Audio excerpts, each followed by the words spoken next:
Bueno, me llamo Carmen, la mayoría ya me conocéis, y pertenecemos al grupo Amigos de las Tertulias.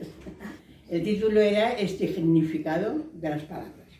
Dice, los humanos estamos genéticamente diseñados para hablar. Tenemos lenguaje verbal. Pasamos después de miles de años de gruñidos a las palabras articuladas. Después de las palabras sueltas se convirtieron en frases que forman parte de la gramática de cada idioma. Salvo patología severa, todos hablamos en un idioma o en dos, según en las zonas de bilingüismo. Luego en el tercero o el cuarto idioma se puede aprender seguramente por imitación o porque te llevan a un lugar a que lo aprendas. Lo aprendemos espontáneamente en el hogar, por imitación. Los niños a los 5 años ya dominan un amplio vocabulario. A escribir tardamos. Con la escritura se profundiza en la gramática. Nos entendemos con otros si hablamos el mismo idioma o tenemos conocimientos de otros idiomas. El origen etimológico de las palabras es diverso. En la zona mediterránea de Europa, muchas proceden del latín, herencia lingüística romana, otras del griego. La etimología griega se utiliza generalmente en términos médicos o en la ciencia. Los árabes también nos han dejado el legado lingüístico. Las lenguas germánicas apenas nos han afectado. El francés se introdujo como lengua comercial o de la diplomacia en la época de la Ilustración. Era un idioma para aprender por las clases burguesas, que las señoritas y los caballeros de la época, si dominaban el francés, pues tenían más posibilidades de relacionarse, incluso de encontrar esposo o esposa. El inglés tuvo su particular invasión en el comercio, en las relaciones internacionales y ya en el siglo XX y con Internet en las nuevas tecnologías.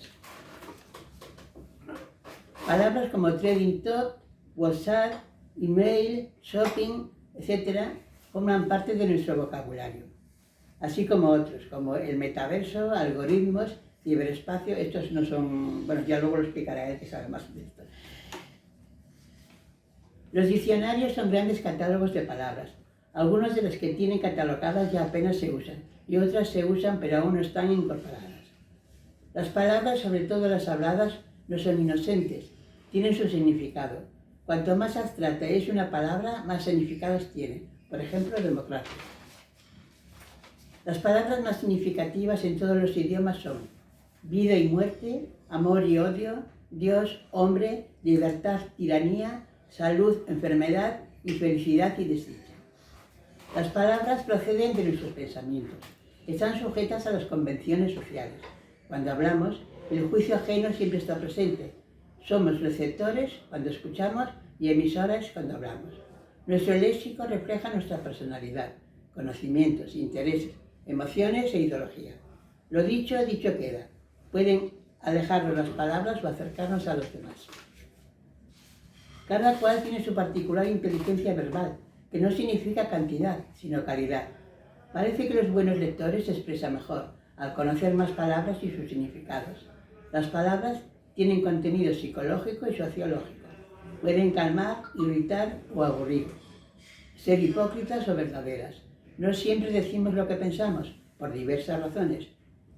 En política se utiliza el discurso demagógico. En muchos casos prometen promesas incumplidas. Por ejemplo, la famosa frase de Adolfo Suárez, yo puedo prometer y prometo, es una buena frase, ¿eh? Lo que pasa es que es una frase que contiene mucha ideología, mucha demagogia. En religión la cuestión es convencer al escéptico y mantener en el redil al que cree. En religión las palabras más importantes es Dios, para los monoteístas. Bueno, también para los politeístas, también, como por ejemplo en el budismo y en el hinduismo tienen varios dioses. Para los católicos y cristianos protestantes, Jesucristo es una palabra que se utiliza bastante. La salvación, no tanto como antes, pero aún se utiliza la salvación eterna, el pecado, la gracia y la penitencia. En cuestiones amorosas y afectivas, la palabra más bonita es te estimo o te quiero. Siempre es grata de oír, sobre todo si se acompaña con los hechos. Lo de te amo ya queda un poco cursi.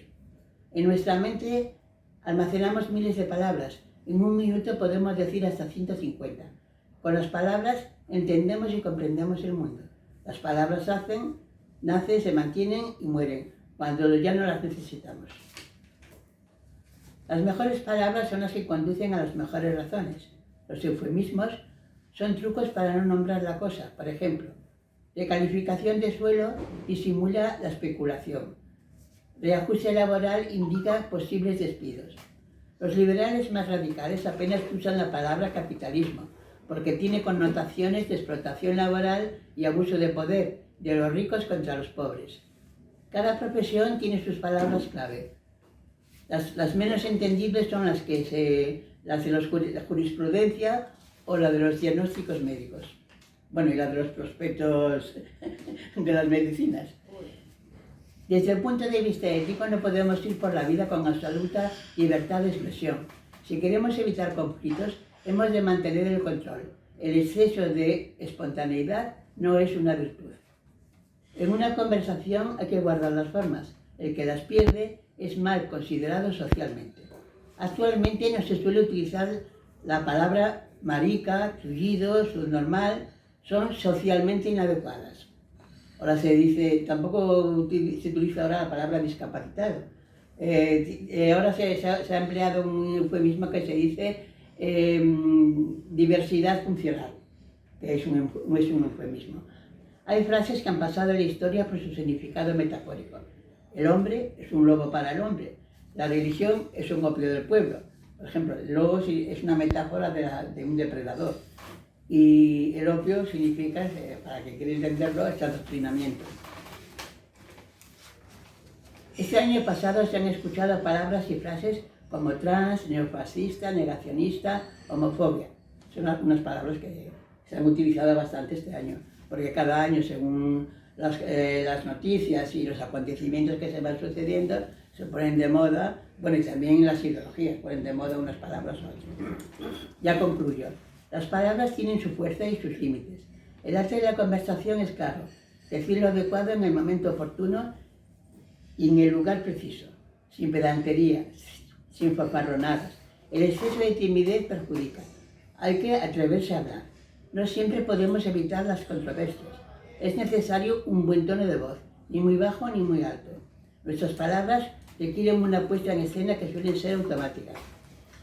Desde el punto de vista ético no podemos ir por la vida... eso yo lo he dicho.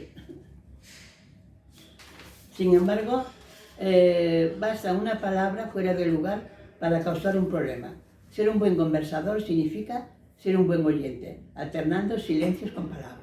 Ya está. He sido corta.